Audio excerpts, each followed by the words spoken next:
Welcome to the screen. इसमें आज जो है हम आपको बताएंगे कि किस तरह से आप जो है डिविडेंड कंपनीज को फिल्टर करते हैं। सबसे पहले तो आप यहाँ पर जो डीपीएस साइट है ये आप लिखें dps.psx.com.pk। ये जो है ऑफिशियल डाटा पोर्टल है। आप इस साइट पर जब आते हैं गूगल पे आपने लिखा और यहाँ से आप इस साइट पे चले गए। ठीक हो गया। अब आप यहाँ पर इस साइट पर आते हैं तो यहाँ से आपने मार्केट में आना है और मार्केट में आने के बाद आप यहाँ पर नीचे मूव करते हैं स्टॉक स्क्रीनर की तरफ। जब आप स्टॉक स्क्रीनर पर आते हैं तो यहाँ पर दो डिफरेंट मेथड्स हैं जिनके जरिए आप डिविडेंड कंपनी जो है फिल्टर आउट कर सकते हैं। आप सबसे पहला तो हम ये करते हैं कि जो एक मेथड है उसको डिस्कस करते हैं और फिर दूसरे को करते हैं। तो यहाँ पर अगर सेक्टर वाइज हम देखते हैं, हमने ये देखना है कि हम जो जिसके तकरीबन 14 से 15% या इससे ज़्यादा होगा, सिर्फ उन्हीं को हम नोट डाउन करेंगे।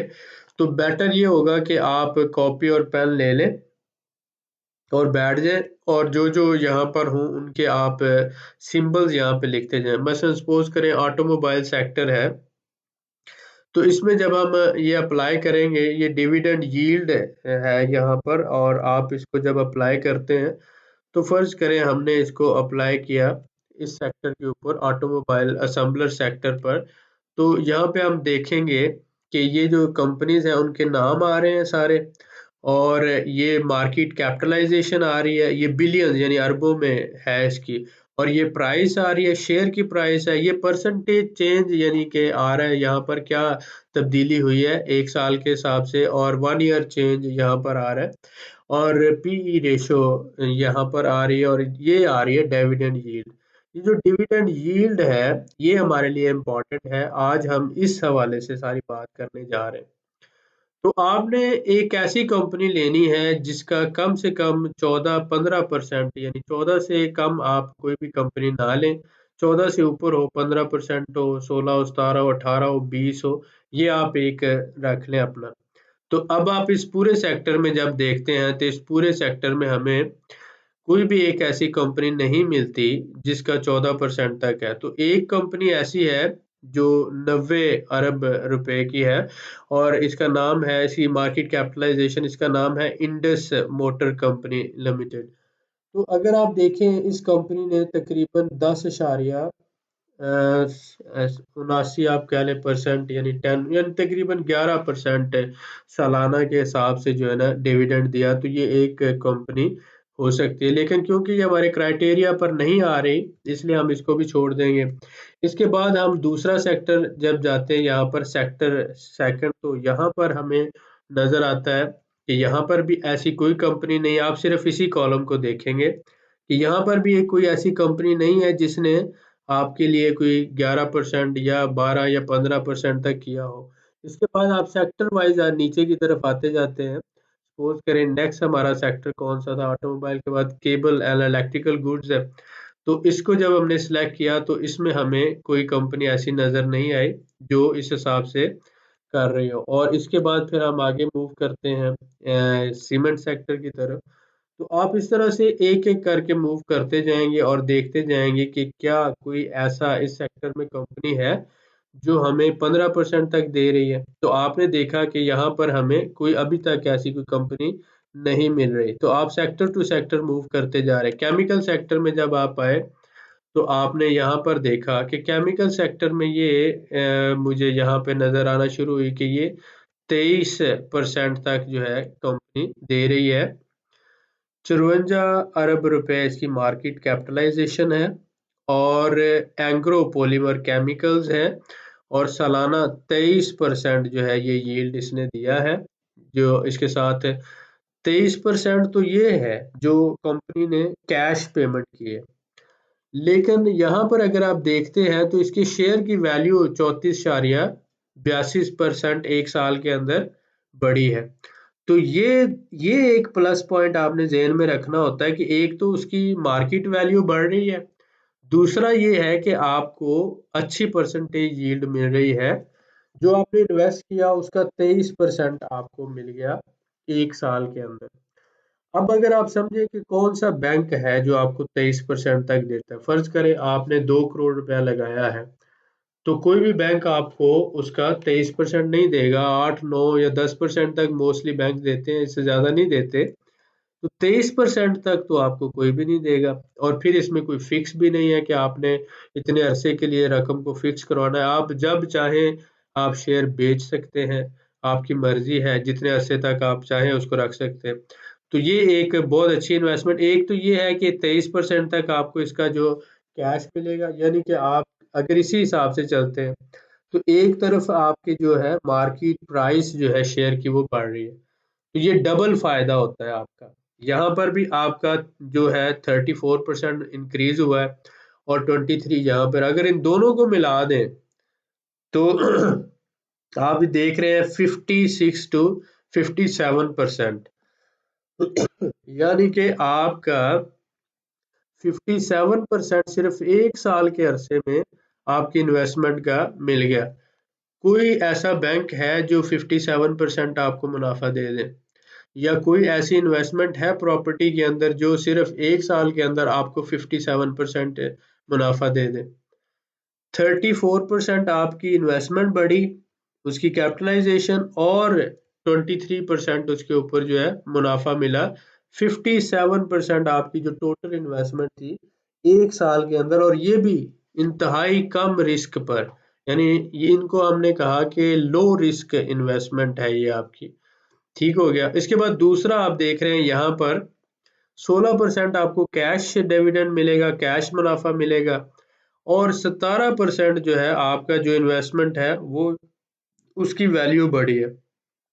तो अगर इन दोनों को इकट्ठा कर लें तो आपका फिर भी ये 33% तक चला जाता है। तो इसका मतलब है जो इन्वेस्टमेंट आपने 1 लाख की तो उस पर आपने क्या किया, 33,000 कमा लिया 1 साल में। और अगर आपने 1 करोड़ किया है तो 33 लाख आपने कमा लिया।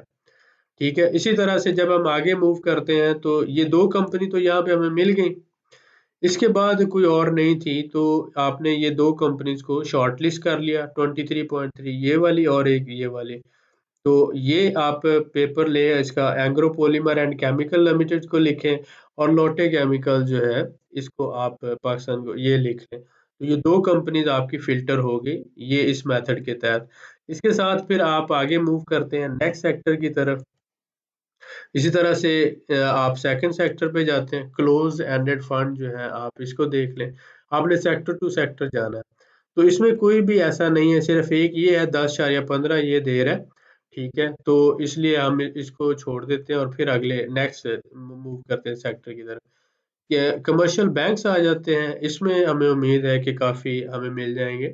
अब देखें, एक ये है बीओबी बैंक ऑफ पंजाब जो है 11.90 दे रहा है, लेकिन हमने तो कहा है, हमने क्राइटेरिया रखा है कि 15% या उससे ज्यादा होना चाहिए, तो इस ये हमारे क्राइटेरिया पे ये पूरा उतर रहा है यूबीएल।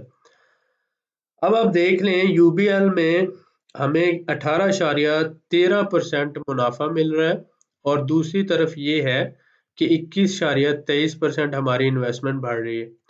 तो ये कितना हो गया, ये 39%, तकरीबन 40% आप कह लें कि जो आपकी इन्वेस्टमेंट का आपको एक ही साल में मिल जाएगा। अब बहुत से लोग ये कह सकते हैं मुझे कि आपने कहा था कि बैंकिंग सेक्टर को निगलेक्ट करना है। ये एक दूसरी किस्म की इन्वेस्टमेंट है। बैंकिंग सेक्टर जो है हम ग्रोथ और वैल्यूएशन सेक्टर, जिसमें 100% से 1000% तक बढ़ सकता है। बैंकिंग सेक्टर जो है यहाँ पर 20% बढ़ेगा, 30% या हद 40%, लेकिन 1000% तक बढ़ने के चांसेस नहीं है। वो स्ट्रैटेजी अलग है, ये जो स्ट्रैटेजी जो हम इस पे अप्लाई कर रहे हैं ये अलग है। ये आपका रिस्क, आप कह लें कि लो रिस्क स्ट्रैटेजी है, और यहाँ पर अगर आप 10 करोड़ 10 अरब रुपया भी लगा देंगे तो आपको डरने की, परेशान होने की जरूरत नहीं है कि मार्केट डूब जाएगी तो मेरा पैसा डूब जाएगा। ये स्ट्रैटेजी में आप मसलन कितना मर्जी चाहे 10 अरब छोड़ के आप 10 खरब भी लगा दोगे तो आपका नुकसान इसमें नहीं होने वाला। ये एक डिफरेंट स्ट्रैटेजी है। ठीक हो गया। ये उन लोगों के लिए है जो इन्वेस्टमेंट करते हैं और उस इन्वेस्टमेंट का किराया यानी कि उसके ऊपर मुनाफा लेकर अपना गुजर बसर करते हैं और एंजॉय करते हैं। जैसे वॉरेन बफेट है, वो इसी स्ट्रैटेजी के साथ चलता है, दुनिया को दिखाता और है, करता कुछ और है। ठीक हो गया। वो अपने उसने बिलियंस ऑफ डॉलर इस तरह से इन्वेस्ट किए हुए हैं और जो जो उसको डिविडेंड्स मिल रहे हैं ना, ये सारा उस डिविडेंड्स के ऊपर ही वो मौज मस्ती करता है और इसी के ऊपर सारा अपना गुजारा चला रहा है। इसी तरह दूसरी जो हमारी कंपनी है वो है एमसीबी। एमसीबी में क्या हुआ कि हमें 19.24% मिला है डिविडेंड कैश, लेकिन इधर हमारा 4.49% का जो वैल्यू है, जो हमारी इन्वेस्टमेंट है, इतनी कम हो गई। अब 19 में ये 4 निकाल दें, फर्ज करें 19 में से ये 5 ही निकाल दो, तो बाकी कितना बचेगा आपका? 14%, यानी 14% आपको फिर भी बच जाएगा मुनाफा। अब मैंने जब आपको कहा कि ये आपके लिए हलाल क्यों है, क्योंकि इसमें आपको देखें, अगर नुकसान हो रहा है तो भी आपको मिलेगा, फायदा हो रहा है तो भी आपको मिलेगा। इसमें कोई फिक्स नहीं है। जैसे बैंक में जब हम पैसा रकम देते हैं ना, तो वो फिक्स डिपॉजिट हो जाता है और उसमें आपका नफा और नुकसान की बेसिस पर वो पार्टनरशिप नहीं होती। इसलिए मैं उसको हराम कहता हूँ या सूद कहता हूँ, या उस पे मैं नहीं आता और मैं कहता हूँ वैसे इन्वेस्टमेंट नहीं करनी।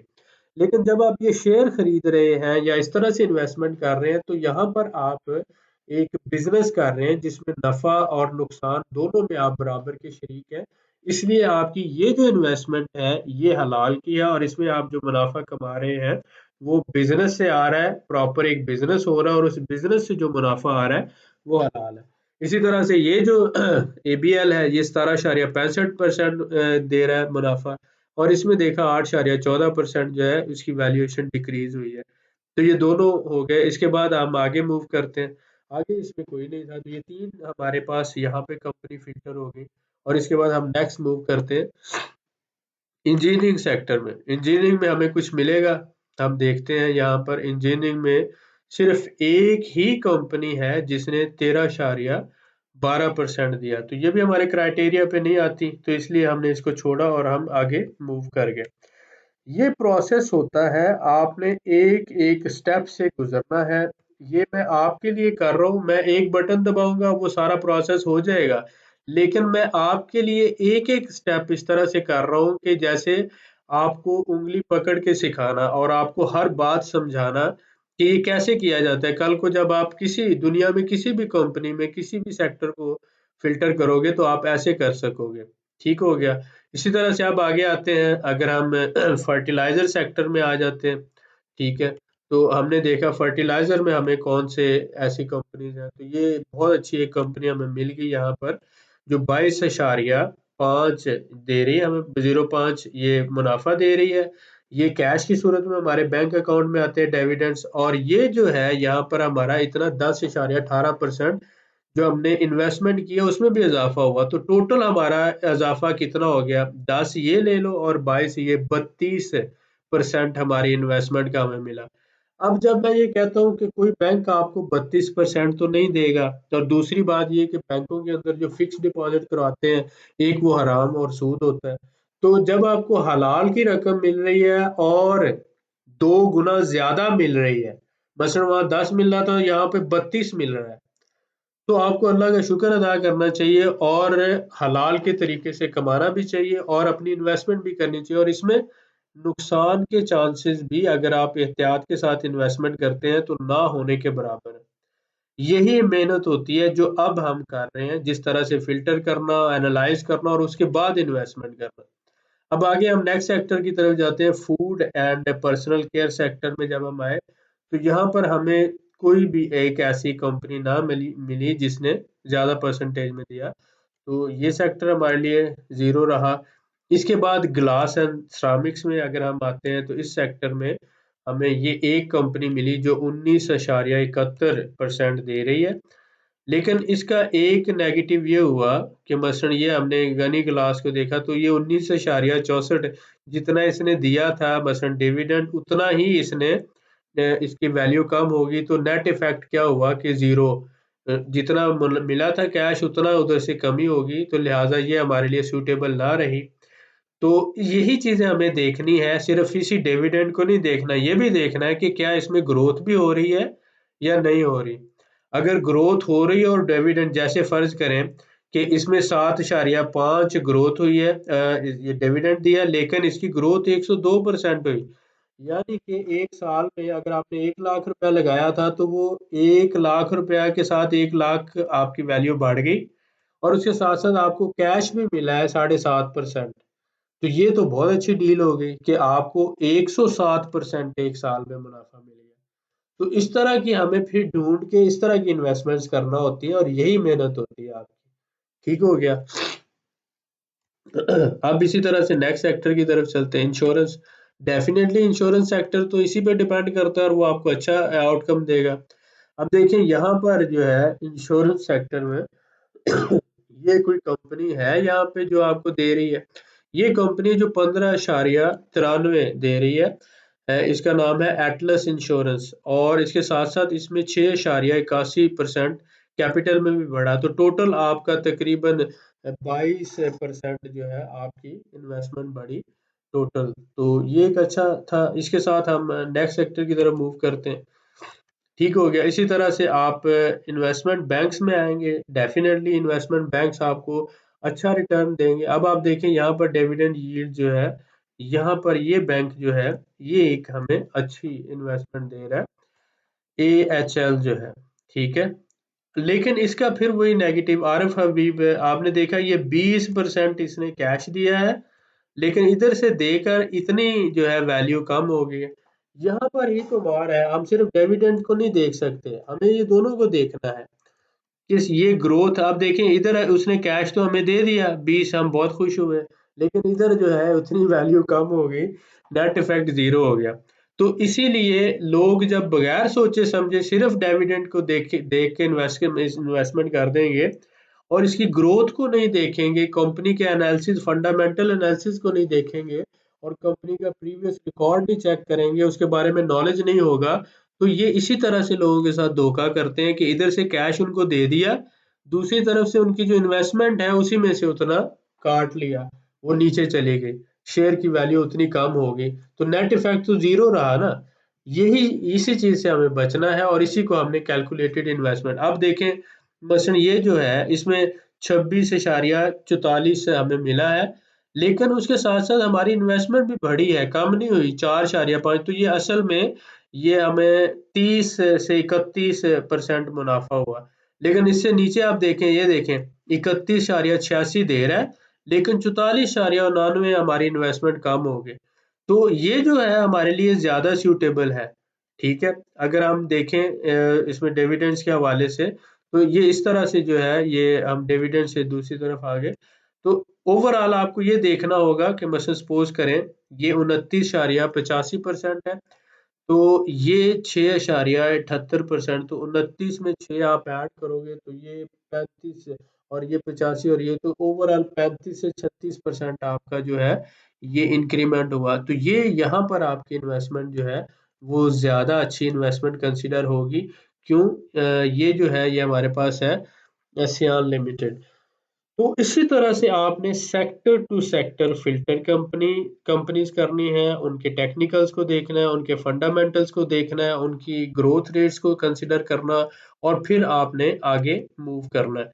तो इस तरह से आप आगे चलते जाएंगे। मैं फर्ज करें फॉर एग्जांपल एक और आपके साथ कर देता हूँ, ट्रांसपोर्ट सेक्टर को अगर हम ले लेते हैं, तो इसमें कोई है कि जो हमें, तो ये इसमें एक है जो 18.59 दे रहा है, लेकिन इसके साथ साथ इसने हमारी इन्वेस्टमेंट में भी कमी कर दी, 6.26, तो हमें सिर्फ 12% मिला यहाँ पर। तो हमें टोटल नेट इफेक्ट देखना है, लिहाजा ये हमारे लिए उतना फेवरेबल नहीं है। तो ये आप इस तरह से करते करते सारा सेक्टर टू सेक्टर आएंगे, ये एक आपके पास आ जाता है। लेकिन आप दूसरा तरीका क्या अडॉप्ट कर सकते हैं, आपको ये इसी तरह से चेक करना है, तो आप सीधा यहाँ पर आए और डिविडेंड्स है इसके, ये आपने सेलेक्ट किया और यहाँ पर डिविडेंड्स के ऊपर आके क्लिक करते हैं इसको। ठीक है, और दोबारा क्लिक करेंगे तो एक दफ़ा ये आएगा कि मिनिमम शो करेगा कम से कम। जैसे अब आपने इसको क्लिक किया डिविडेंड को, तो ये 000 दिखा रहा है, जो कम है ये यानी कि लोएस्ट से हाईएस्ट की तरफ जा रहा है। जब आप इसको दोबारा क्लिक करेंगे इसी ग्रीन एरो को, तो ये क्या होगा कि फिर हाईएस्ट से लोएस्ट की तरफ जाएगा। ठीक है, आप ये जो ग्रीन एरो आपको नजर आ रहा है, इसको जब क्लिक करते हैं ऐसे डिविडेंड यील्ड वाले को, एक दफा क्लिक करने से ये 0 से हाईएस्ट की तरफ जाएगा। जब आप दूसरी दफा करेंगे तो ये हाईएस्ट यील्ड जो है उससे फिर आगे ये जाएगा 0 की तरफ। तो इस तरह से आपने करके यहाँ पर आप कंपनीज को फिल्टर कर लेते हैं। अब देखें, सपोज करें ये 47.36% ये यील्ड दे रहा है और उसके साथ 8.44% का हमें फायदा हो रहा है। तो 47 में ये आप तकरीबन 9 और ऐड कर दो तो ये 56%। तो एक साल में अगर हम कोहिनूर एनर्जी में इन्वेस्टमेंट करते हैं तो एक तो हमें 47.36% जितना, मसलन 1 लाख किया तो उसमें 47,000 तो हमें मिल गया। इसी तरह से अगर 1 करोड़ किया तो 47 लाख मिलेगा। इसी तरह से अगर आप देखते हैं यहाँ पर ये जो है इसकी परसेंटेज चेंज यहाँ पर आया है, तो ये एक बहुत अच्छी इन्वेस्टमेंट थी। इसके साथ जब हम आगे आते हैं तो इसी तरह से ये सियान, ये भी एक अच्छी इन्वेस्टमेंट है। इसके साथ फिर ये इसमें क्योंकि नेगेटिव हुआ है तो आप इसको देखें। तो इस तरह से आप पहली जो 20 कंपनीज हैं यहाँ से फिल्टर कर लेंगे। तो जब ये हमारे एक स्टूडेंट फारकलीत ने किया तो वो इसी तरह से उसने इसको स्क्रीनर को अप्लाई किया। आई रियली अप्रिशिएट फारकलीत, बहुत ज़्यादा हार्ड वर्कर है, बहुत ही ज़्यादा मेहनत से काम करता है। आप लोग भी उसको कॉपी करें, उससे सीखने की कोशिश करें। अच्छे स्टूडेंट की हमेशा तारीफ करनी चाहिए।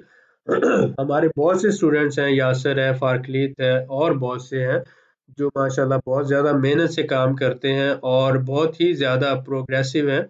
मैं उम्मीद करता हूँ इंशाल्लाह हमारे पायनियर ग्रुप में जो अब तक तकरीबन 150 के करीब जो स्टूडेंट्स हैं उन्होंने बहुत कुछ सीखा है और मज़ीद वो सीख रहे हैं और इंशाल्लाह आने वाले वक्त में वो एक अच्छे प्रोफेशनल इन्वेस्टर होंगे और टीम वर्क में काम करते हुए मुल्क और कौम दोनों का फ़ायदा होगा और इंशाल्लाह उसके साथ-साथ वो अपनी फैमिली के लिए और अपने दोस्तों के लिए और अपने रिश्तेदारों के लिए भी फ़ायदेमंद होंगे, उनको भी सिखाएँगे और आगे इस नॉलेज को ट्रांसफ़र करेंगे। तो आप ये जो पहली 20 कंपनीज़ हैं, इनको आप यहाँ पे फ़िल्टर कर लेते हैं और यहाँ से आपको अंदाज़ा हो जाता है कि ये आपने 15% से ज़्यादा जो दे रही हैं, सिर्फ़ उन्हीं को लेना है। मसलन आप बॉटम यहाँ पर 15 तक ले आएँ और 15 के बाद आप छोड़ दें। लेकिन यहाँ पर आप इनको मार्जिन इसलिए दे सकते हैं कि मसलन फ़र्ज़ करो कि ये 14 जो है, ये 14% तो ये डिविडेंड दे रहा है आपको, लेकिन 14% इधर इंक्रीमेंट भी तो हो रहा है ना, तो ये 14 और 14 28 हो गया ना। तो इस तरह से आप इसकी कैलकुलेशन आप दोनों को मिला के 15% कर लें। 14 ये और 6 ये, तो इसी तरह से ये भी फ़र्ज़ करें 20 हो गया। तो ये आपने, लेकिन इस तरह का जो मसलन 15 और ये माइनस चला गया तो ये 14 हो गया। ये 15 में से माइनस 31 हो गया। तो अब ये इस तरह की आपको कंपनी को छोड़ देना है, इस तरह की कंपनी को नहीं लेना, क्योंकि 15 देकर आपसे 31 काट रहा है, 15 दे के 12 काट रहा है, इस तरह को छोड़ दें। ये जो ग्रीन है मसलन ये आप देखें, ये 15 यानी 16 तकरीबन दे रहा है तो 6 साथ में इजाफा भी हो रहा है, 16 दे रहा है तो 17 का इजाफा भी हो रहा है। तो हमें फिर जो है ये इस तरह की कंपनी जिसमें ये 1 ईयर चेंज जो है वो लाना है हमने पॉजिटिव में। तो आप यहाँ पर इसको फर्दर फिल्टर कर सकते हैं परसेंटेज चेंज के हवाले से कि नेगेटिव नहीं होना चाहिए। तो जब आपने ऐसे किया तो अब आपके पास सिर्फ वही कंपनीज रह जाएंगी जो पॉजिटिव है और इसमें फिर आपने ये करना है कि ये जो कंपनीज हैं ये ठीक हो गया और इसके साथ साथ ये इसने कुछ ज्यादा कर दिया अप्लाई।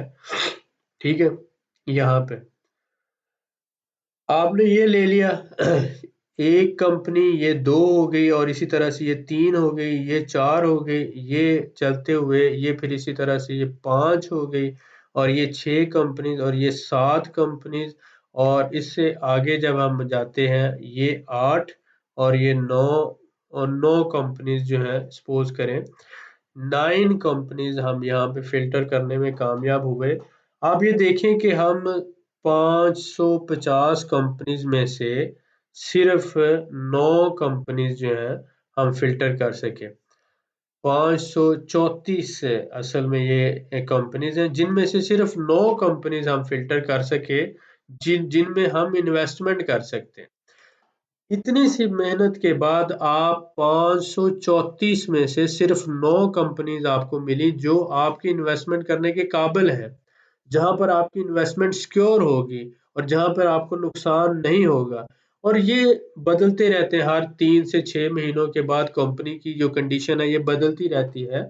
इसलिए आपको सीखना होगा, समझना होगा। अगर आप खुद नहीं सीख सकते तो आप फिर हमारे जो कैपिटल मैनेजर्स हैं उनके साथ मिलकर जो है उनकी रहनुमाई में इन्वेस्टमेंट कर लें, ताकि वो मेहनत करते रहें। लेकिन ये मेहनत करना पड़ती है, अगर आप इतनी मेहनत नहीं करेंगे तो जो आपने मेहनत से पैसा कमाया वो ज़ाया हो सकता है। तो हमारा मेन मकसद क्या है कि एक तो हमने इन्वेस्टमेंट बहुत सोच समझ के करनी है, दूसरी हमारी असल इन्वेस्टमेंट महफूज होनी चाहिए और उसके ऊपर हमें मुनाफा कमाना है।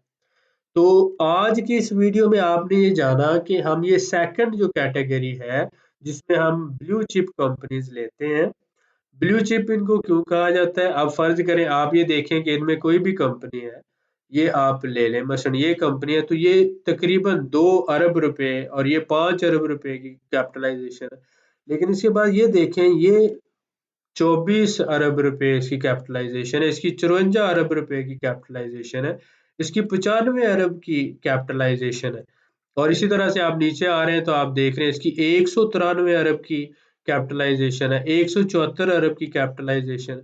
तो इस तरह की जो कंपनीज हैं इनको हम फिर बोलते हैं, जैसे ये 727 मिलियन आ गया तो ये बिलियन से फिर मिलियन की तरफ, ये 100 अरब की आ गई कैपिटलाइजेशन। और इसी तरह से नीचे आप चलते जा रहे हैं तो ये अरबों रुपए जो है इनकी कैपिटलाइजेशन है। ये लाखों की कंपनियां नहीं है, करोड़ों की नहीं है, अरबों की हैं, बिग कंपनीज हैं। अरब अरब रुपए यानी कि 100 अरब, 200 अरब, 500 अरब, इस तरह से इनकी कैपिटलाइजेशन है। इसलिए इनको blue chip companies, big capitalization या बिग कैप कंपनीज कहा जाता है, या फिर इनको डिविडेंड कंपनीज कहा जाता है। तो आज की इस वीडियो में आपने इन 534 में से सिर्फ 9 कंपनीज को फिल्टर किया, और इनको यहाँ पर फिल्टर करने के बाद फिर हम इसके जो चार्ट्स हैं वो देखते हैं, और उसके बाद फिर फंडामेंटल्स को थोड़ा सा गो थ्रू करते हैं, और उसके बाद थोड़ी बहुत चीज़ें करने के बाद हम फिर इसमें फाइनल अपनी जो एक लिस्ट होती है उस हिसाब से इन्वेस्टमेंट कर देते हैं। लेकिन इसमें फिर आप जितनी मर्जी इन्वेस्टमेंट करते जाएं, इसमें आपको परेशानी नहीं होती। क्यों नहीं होती? क्योंकि ये कैश आपको मिल रहा है, इतने परसेंट तो आपको कैश मिल रहा है। मसलन 20% हमारा टारगेट है, 15 से 20%।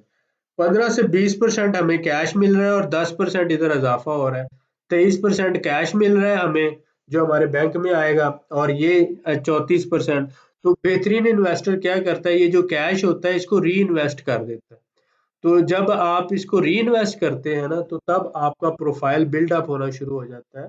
तो आप इसी तरह से समझ लें कि ये जब 4 दफ़ा री इन्वेस्ट कर देंगे, 3 दफ़ा, तो आपकी रकम डबल हो जाती है। और आप समझ लें कि 2 साल में डबल हो गई। अब फर्ज करें कि ये 23 है और 34 ये है, तो हम बड़ी बात करते हैं 50 कर लें आप इसको। हालांकि ये 50 से ज्यादा है, ये तकरीबन 57 या 58% बनता है। लेकिन अगर आप इसे 50 कंसिडर करते हैं तो एक साल में 50% हो गया और दूसरे साल में भी 50% हुआ, तो 100% 2 साल में आपकी रकम डबल होगी। ये तो ऐसी सूरत में है कि जब रिस्क फ्री आप इन्वेस्टमेंट कर रहे हैं, ठीक है। तो इसलिए ये इन्वेस्टमेंट इंतहाई ज्यादा सिक्योर है और इसके बहुत ज्यादा फायदे हैं। पहली बात तो ये है कि ये आपको जो आपने स्टॉक खरीदे हैं इसी बेस पर ये आपको हर दफा पेमेंट कर रहे हैं, यानी कि आपको किराया अदा कर रहे हैं, आपको स्टॉक खरीदने की वजह से, मालिक होने की वजह से। और इसके साथ साथ आप जो है डिफरेंट कंपनीज में इन्वेस्टमेंट कर सकते हैं, कम इन्वेस्टमेंट, जितने चाहें मर्जी आप शेयर खरीद सकते हैं। ये जरूरी नहीं कि लाखों रुपए के खरीदें। और आप इस जो ये शेयर खरीदें इनको 10 साल रखें, 20 साल रखें, 50 साल रखें, कोई आपको जरूरत नहीं है इनको कि आप बेचेंगे ही तो मुनाफा होगा, क्योंकि आपको हर साल ये मुनाफा तो मिल रहा है, हर 6 महीनों बाद मिल रहा है, हर साल भी मिल रहा है। ये जो है इसके साथ साथ आपकी इन्वेस्टमेंट भी बढ़ रही है। तो लिहाजा इस तरह के जो शेयर आप खरीदते हैं वो चाहे 20 साल भी आप रखे रहें तो आपको कोई नुकसान नहीं होता। ये स्टेबल कंपनीज होती हैं, इन्फ्लेशन से प्रोटेक्टेड होती हैं, और इसके साथ साथ ये एक पैसिव इनकम का बहुत अच्छा सोर्स होती है। तो आज की इस वीडियो में आपको पता चला होगा कि ब्लू चिप कंपनीज में डिविडेंड स्टॉक्स में इन्वेस्टमेंट करने का हमें फायदा क्या होता है। एक तो हमारी इन्वेस्टमेंट बढ़ रही होती है और दूसरा हमें कैश मिल रहा होता है जो हम अपनी डेली ज़रूरियात भी पूरी कर सकते हैं और अगर हमारे पास इजाफी हो तो हम उसे री इन्वेस्ट भी कर सकते हैं। तो इसी तरह से हम इंशाल्लाह कोशिश करते हैं इसको मज़ीद अच्छे तरीके से समझने के लिए बाकी आने वाली वीडियोस में इंशाल्लाह आपके साथ डिस्कस करेंगे। अगर अभी तक आपने हमारा ग्रुप ज्वाइन नहीं किया तो आप नीचे दिए हुए नंबर पे लिख सकते हैं कि मैं आपका आर्म पीएसएक्स ग्रुप ज्वाइन करना चाहता हूँ, मैं भी सीखना चाहता हूँ। या अगर आप हमारी कैपिटल मैनेजमेंट सर्विसेज लेना चाहते हैं तो भी आप हमें लिख सकते हैं। मिलते हैं नेक्स्ट वीडियो में। अपना ख्याल रखें, दुआ में याद रखें। बहुत शुक्रिया।